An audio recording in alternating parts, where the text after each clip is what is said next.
Um dia o Zé Mulato falou: vamos dar um incentivo para essa molecada cantar as nossa moda de raiz, porque é muito bom.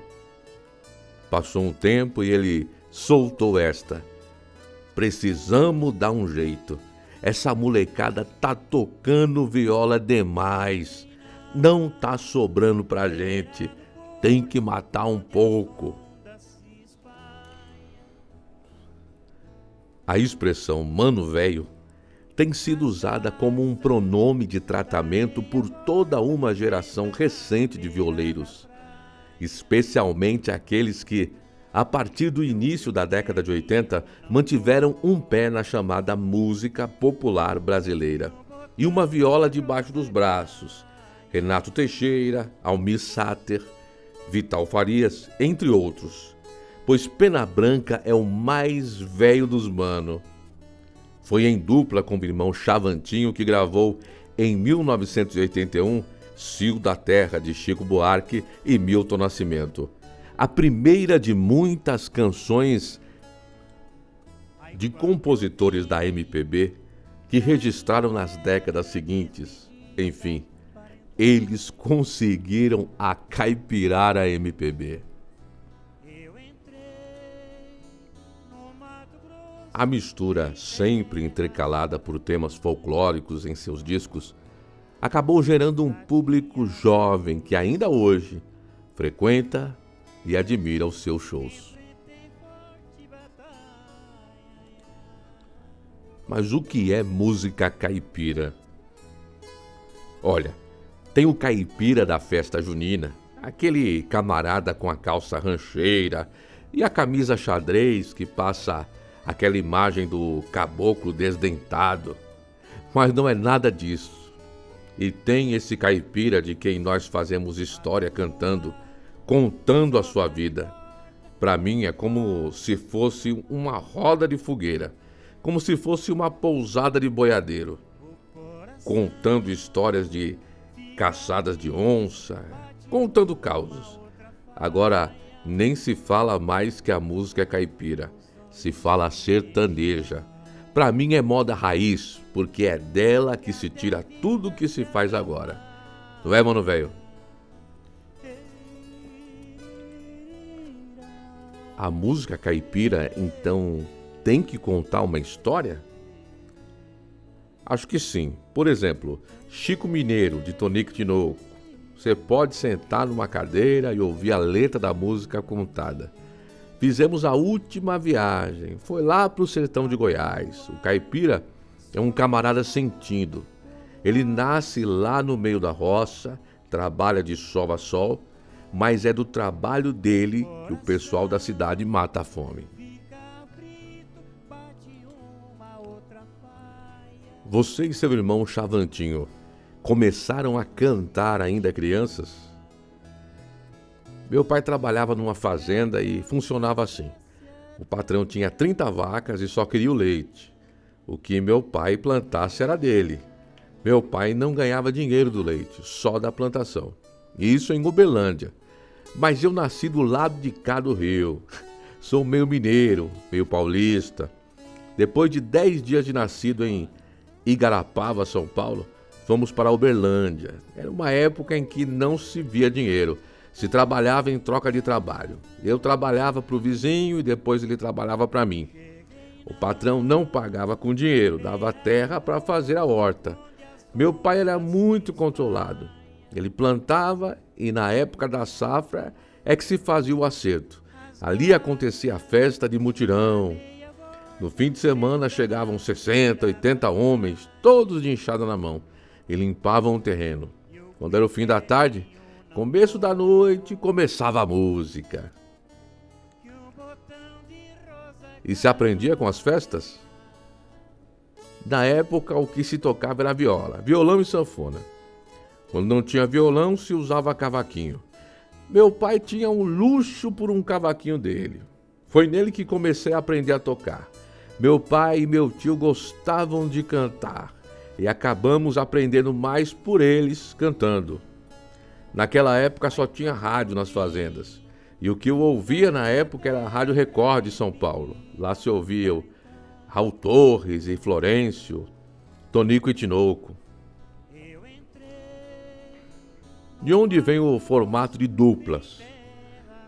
Contam que o Cornélio Pires, pioneiro na gravação de moda de viola, em 1929, reuniu um pessoal para cantar numa festa. Chegava e escolhia: vocês dois vão cantar.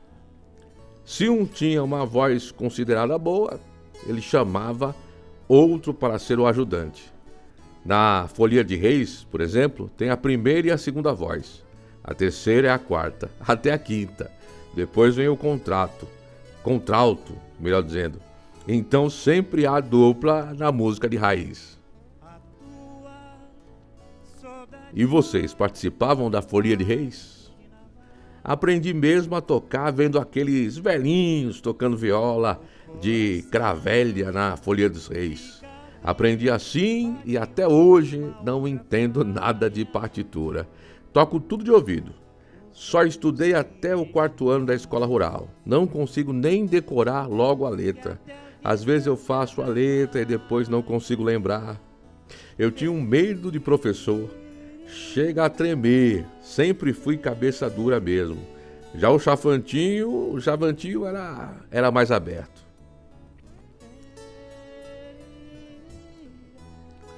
Você foi pegar mesmo na viola com que idade?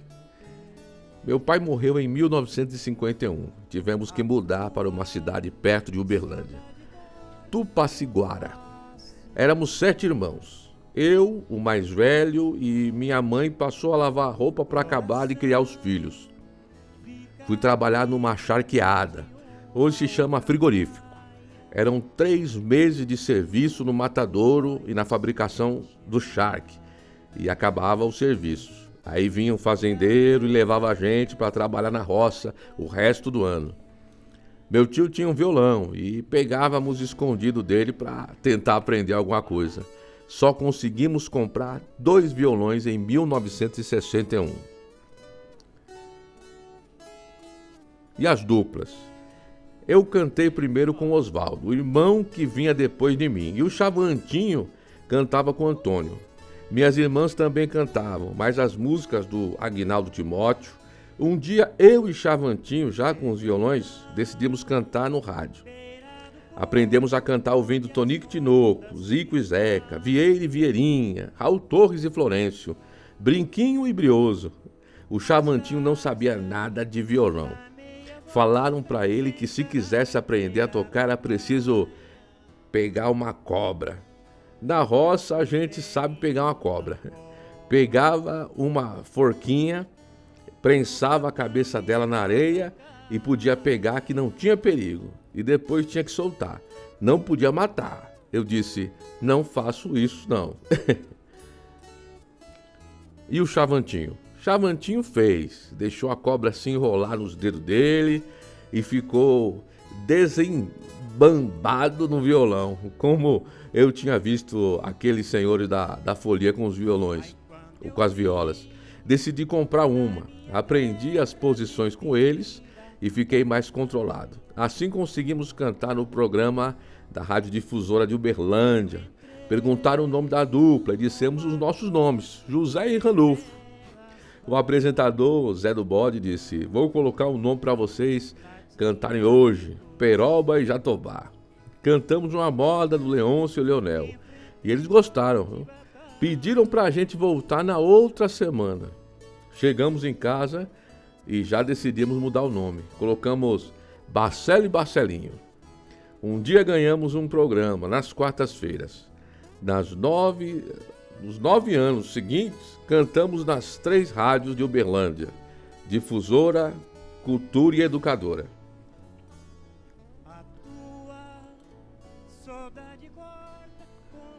Em 1968, o Chavantinho trabalhava numa transportadora.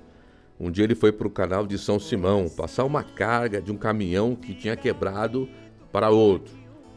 Foi socorrer lá, né? Lá ele decidiu seguir com o caminhão para São Paulo. Chegou na Vila Guilherme e lá ficou por um ano. Depois me escreveu, vem para cá e traz as violas, que aqui vai ser bom para nós. Cheguei aqui em 1969, fui morar num cômodo que tinha no fundo da transportadora. Trabalhava até tarde, depois ensaiava. Nos fins de semana, fomos descobrindo onde tinha os festivais de viola. São José dos Campos, Mogi das Cruzes, Taubaté e Guarulhos, onde ganhamos o nosso primeiro troféu. Isso já foi em 1976, 77. Aí tinha uns shows da orquestra com a Inesita Barroso. Em São Paulo, tínhamos o nome de Chavante e Chavantinho, mas aqui já existia um Chavante. Como em Uberlândia, eu participava do trio Pena Branca, Chavante, Chavantinho e Pinage. Passei a usar esse nome. Um dia, a Inesita disse: meninos, vocês cantam tão bonito. O que estão fazendo aqui? O Tinoco também foi cantar com a orquestra no Teatro Municipal de São Paulo e gostou da dupla. Disse: vocês só podem cantar um pouquinho mais baixo porque fica menos ardido. Em 1980 gravamos para poder participar do Festival da Globo, o MPB Shell. O Chavantinho sempre gostou do Milton Nascimento. Passaram umas fitas para ele que tinham Cio da Terra, Cantiga de Caicó, que é do Vila Lobos, e Cuitelinho. Ele gostou de Cio da Terra e eu disse: isso não dá para cantar, não. Como vou colocar outra voz aí? Passamos por uns 2 anos para tentar incrementar essa moda. E deu certo. Em meados de 1981, tinha o programa Som Brasil, do Rolando Boldrin. A gente já cantava o Cio da Terra nos shows e a produção do Boldrin descobriu. Aí mostrou uma gravação para o Milton Nascimento. Nosso primeiro encontro foi no palco do programa. O Milton foi logo dizendo que quando a gente fosse gravar em disco, ele iria participar. Quando gravamos o Cio da Terra, já pegamos uma balaiada. Foi o Cuitelinho, Cantiga de Caicó. Depois veio o Ciúme, do Caetano Veloso. Nós entramos num ciclo tão interessante, mas sempre tentando, vendo se dava certo. Depois veio o Fagner, com Penas do Thier e Vaca, Estrela e Boi Bufubá. O Djavan, Lambada de Serpente e o Guilherme Arantes, Planeta Água. Eu preciso acordar e reviver tudo isso fazendo um show só com essas músicas. Mas foi com o Chavantinho que fiz esse trabalho tão sério. Acho que não vou dar conta de fazer de novo. Quando você faz uma certa coisa muito bem feita, pode trocar algum poste que ficou apodrecido ou foi incendiado, porque o resto já está lá.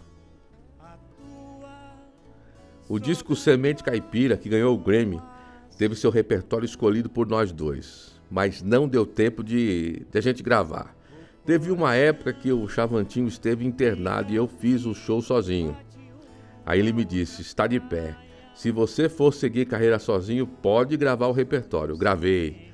Depois muita gente perguntava se o disco era uma homenagem ao Chavantinho. Não, não é. Ele é que ajudou a escolher o repertório. Na época até disse: se eu ainda tiver lenha para queimar, vou fazer um disco só com as modas dele. A gravadora gostou da ideia e falou que se eu quisesse convidar outros músicos para participar, estava valendo. Aí convidei o Chico Lobo, o Xangai e o Renato Teixeira. Vou gravar umas modas minhas e fazer umas 3 regravações. Cio da Terra não vai ser, porque foi feito e não tem jeito de refazer.